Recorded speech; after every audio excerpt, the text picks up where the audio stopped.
Well, they say there's a first for everything.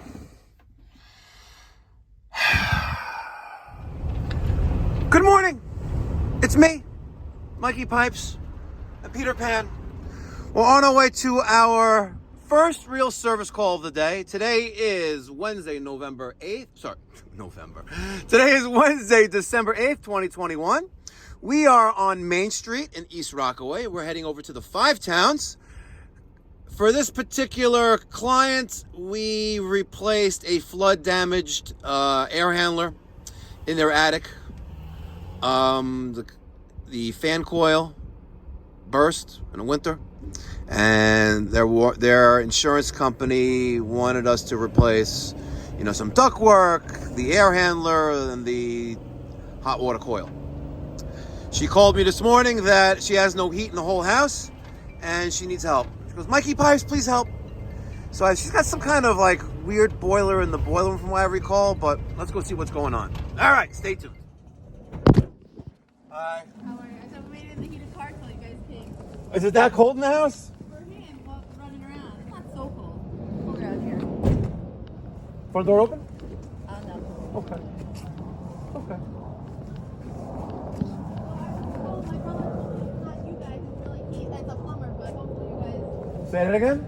My brother said to me, "Why'd you call me? You gotta call a plumber. It's the heat." But We do heat. I'm like, I don't know. You guys installed it. Let's see what happens. Well, we did the air handler. Yeah, But if you have no heat in the whole house, that's the boiler. So we'll have to see what's going on with that. that's what he was saying. It's a boiler issue. Yeah. Oh, HVAC guy. I was like, I don't know. Where's the thermostat for there? That's but I don't know if that's the thermostat for this floor. For the heat here. And it's cold down here. This is the warmer floor. All right, 63. Set for 70. I'm not giving you away, I promise. You're staying with Mom. Let's go down to It's a 40. boiler. Okay, so why is this switch off? Oh, it's off? Yes. There you go. So then that's the answer? Well, we'll see. I tell my kids. It's an expensive switch for you. It is an expensive switch for you. Yeah, listen, it could be on a federal holiday, like on a Sunday. That's a very expensive switch on those days. All right, so Buderus. Let's let her come on and see what happens. Let's just make sure, turn that switch off, Peter, and let's see if it turns the power off. Because right now it has an error. It was blowing air, just not hot. Yeah. All right, turn it back on. Let's see. Buderus GB142.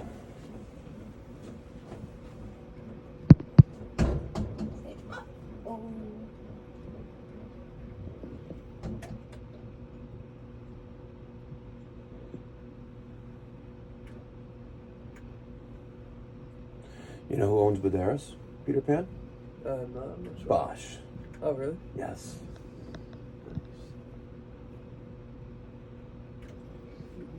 So 3L. What is 3L about? If that's right, we have no pressure. Now, that's because everything's cold. Let's see, where is the boiler feed valve? Right there. And there.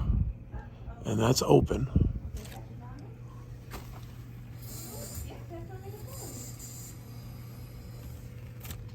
Okay. That gauge is not correct. What is 3L? All right.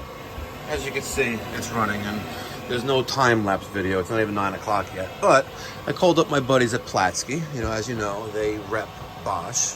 They're the local Bosch sales reps for the area. And since Bosch owns these guys, Buderus, I just called Platsky, got my buddy Tim on the phone, Timmy, and, we kissed her and we brought it back to life. The 3L error code has to do with motor. Any error code that starts with 3 deals with blower. So it could be the motor, it could be the wire, or it could be the motherboard. So one of the first things he asked me to do is, see this little, after we took the cover off, by the way, right? There are 2 latches on this side, 2 on this side, and we pull out a little bit, lift up, and then move it over there. One of the first things he wanted me to do is make sure that this little thumb screw here was super tight. He said there's something like, I don't know, like 50 million connections inside here, and if this is not tight, it's a problem. This control right here, it's upside down, it's reading 41, that's the outdoor temperature. This is the outdoor reset control. I disconnected this harness, this 3-plug harness. It's got a brown, a yellow and green, and a blue one. And I tested voltage between brown and the green, or on the bus panel right here, you can do the same thing. Right? You can do the same thing there. There's a ground somewhere there. But I did it to the green and the yellow one. And as soon as I hit reset, I had 120 volts. Oddly enough, when I plugged it back in, it worked fine. But how long will this work for?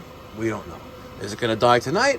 I don't know. But Tim at Platsky, who reps Bosch Buderus, recommends that we should replace the inducer motor, this blower motor here. All right? But let's just take a look at this machine right here. It's big. It looks like it belongs in a car. Yeah. Right? And look, you get these nice latches here to disassemble. Right? Look at that beautiful machine. I call it like it is. I've never ever worked on a Buderus before, ever. But there's nothing that I can't fix as long as I have the right instruction to proceed. Right? Can fix it as long as I know the step-by-step how to do it. And what's really nice here is that we got them up and running. Let's turn off the power and let's see if it continues to start up every single time.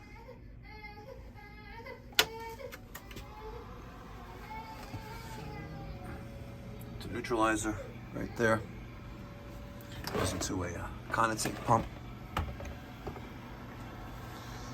Let's see what this bad boy does.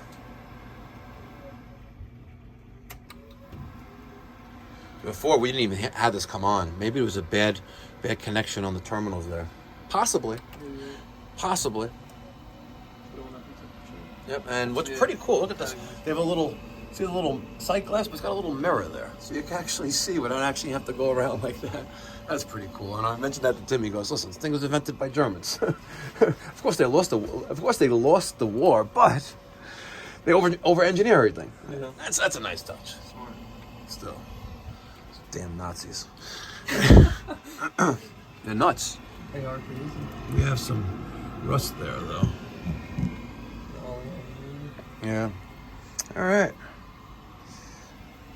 See, ladies and gentlemen, the lesson learned here is do not be intimidated by what you do not know. If you don't know something, seek the answers and the knowledge so you can know. Because knowledge is power, and the more you know, the more you're worth. Easy peasy. All right, we've power cycled it. This is now the 3rd time. Now, the only thing that I did different, or that I did that could affect the performance of this machine, is tighten this thumb screw, which I was advised to by Timmy, right? And let's just turn this off. And then to measure voltage, right, I took my voltmeter, right, my leads of my voltmeter, and I shoved it into that brown one, which is all the way on your right, and then the green, and I shoved it in there, which is the center. And it went in there, but it was tight, but it still got it in there. And when I plugged it back in, the fan immediately turned on. Yeah. So maybe the terminals on the fan may be a little off, or something with this Molex connector. Maybe a little loose. That's possible. But after doing that and speaking to the rep, they recommend that, hey, listen, it's working now. I don't know when it's going to die in the future. If it was going to, if I could predict the future, I would give you all the winning lottery numbers. Yeah. Right? And we would all be filthy rich, like that guy from Back to the Future. Right? And let's check for ignition. We'll wait for it.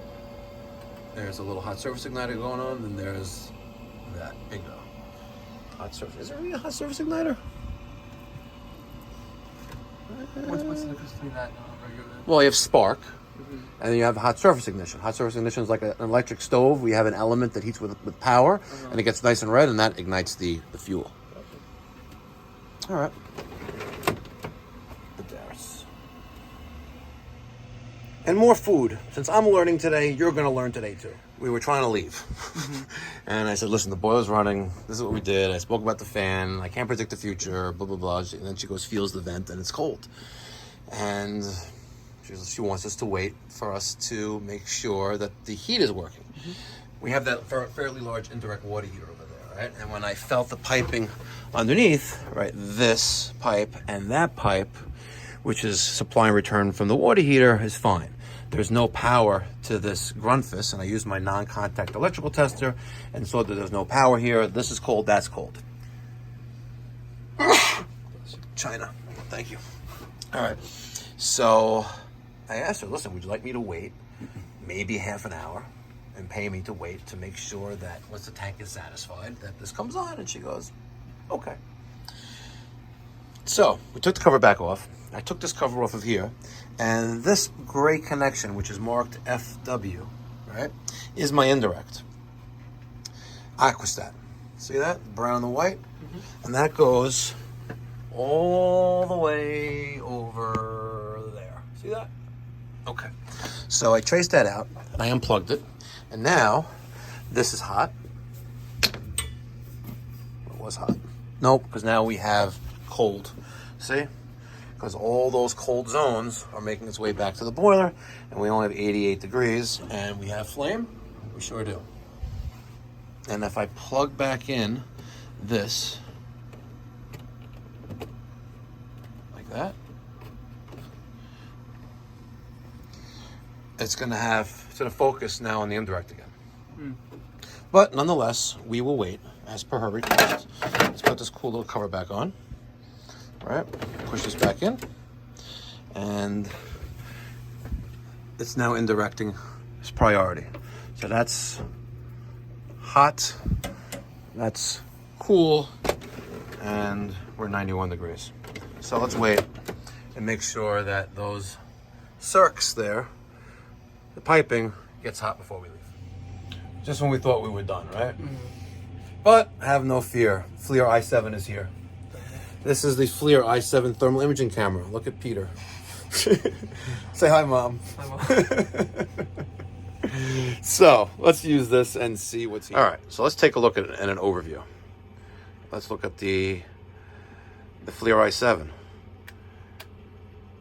The cabinet does a very good job of insulating the heat that's inside that machine. Take a look at the exhaust. 113. Right, on the one on the left, and the one on the right is fresh air. Okay, let's take a look at our zones, and as you can see, move that out of the way a little bit. Okay, there's our circs. They're all heating up, right? Let's take a look at the piping above. That one right there is 107. The one right there, 109. And that one right there, also 109. So all of our space heating zones are sending up hot water, 109 degrees for that right now. Let's take a look at our manifold and the hydraulic separator that's right there. It's pretty cool. All right, there's our supply side, right, which is roughly about 130 degrees.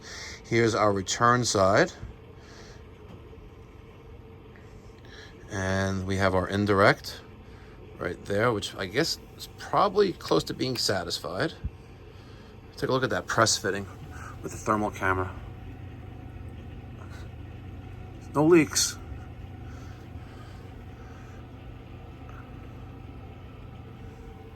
That gauge is not correct.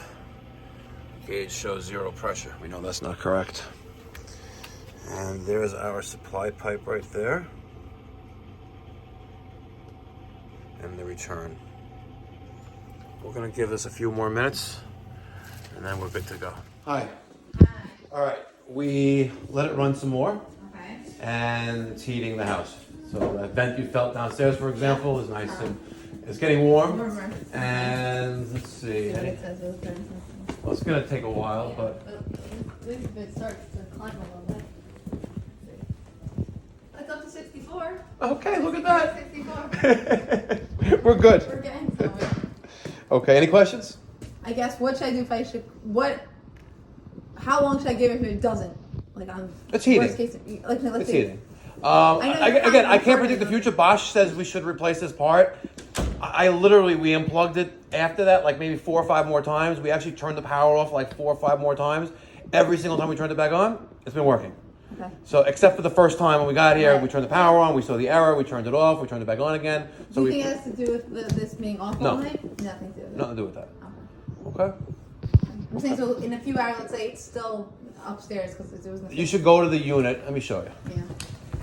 If in a few hours Yeah. you really don't sense the house warm, which I highly doubt, Right. all right? But if in a few hours I want you to come over here and it's not going to bite you, you're going to open this cover like that, Yeah. and you're going to see what's on this display. Right now it Okay. says 147 because that's the internal boiler temperature. And it's going to go to around 190 before it's done. Okay. And it's gotten there with the water heater. Okay. So if you come down here and you hear it running, or you hear things in the background, make sure the switch is on. Right? Come here. If you see 3L, we need that motor. All right. But if you see this lit up numbers, then you have to be more patient. And it's just like that. See? Everything this is working as you push it in and out. And this, Yep. What's that? This is what it goes. It goes to here or to here. We'll go everywhere. Okay. I mean, I don't feel it because it's not going to be hot. Well, that's an expansion tank on cold water. You're not going to feel anything there. But if you are adventurous Yeah. and cautious, if you want to touch that pipe with that red thing next to it, This yeah, thing. yeah. Got So you're adventurous. Curiosity killed the cat. Exactly. Burn my fingers. Yeah. No, but be careful. I use a thermal camera. All these are getting hot on top. Okay. All those zones up there, you're good. And let's make sure that everything outside is 100% kosher. There is our exhaust, and over to the left is our fresh air. And it would be nice if maybe that was sealed, but I guess that's the garage here. Yeah, there's a garage, so it would be nice if someone sealed that in, but I didn't install it, but overall, we're good. All right, let's take a poll of the community. Let's hear from the community. How many of you think that I will be back in the near to immediate future to replace that inducer motor? If you think so, say hell yeah in the comment section. And if you think no, hell no. If the word hell is against your vocabulary, you can just write yes or no. Heck no. Or heck no. Heck yeah or heck no. I don't know, I'm borderline. I'm a little, I have trust in Bosch. You know why we have trust in Bosch? Because love Bosch. Because hashtag love Bosch. Ladies and gentlemen, hashtag love Bosch. And I'm not just saying that because I can call Bosch and get a company. I'm not saying that because I have that kind of priority. I think that they genuinely make great products and they stand behind their products unconditionally. And it's all about developing relationships. You know, Bosch wanted to develop a relationship with me, Mikey Pipes, and I obliged because they make phenomenal products. And they own Buderus. But this technically was the first time I've ever worked on a Buderus before. I've seen before. They're nice. All right? They're nice. They're very nice. And it looks like it could be serviced very, very, very easily. You know, all those latches inside on the heat exchanger, Yeah. beautiful, really beautiful. And the little mirror. Oh, man. If I wasn't married, I might take it home with me. All right, guys, let me get your feedback. Do you think I'm going to go back there to replace that blower, internal blower assembly? And don't forget that the Cyber Monday sale has been extended for the entire month of December. So if you want versions 1 through 4 of the stickers, I'm going to double the offer. For a $10 postage fund donation, you're going to get 8 stickers. Because sharing is caring, and I love you and you love me, and we're one big happy family. Enough said, mic drop. St. Mike signing out.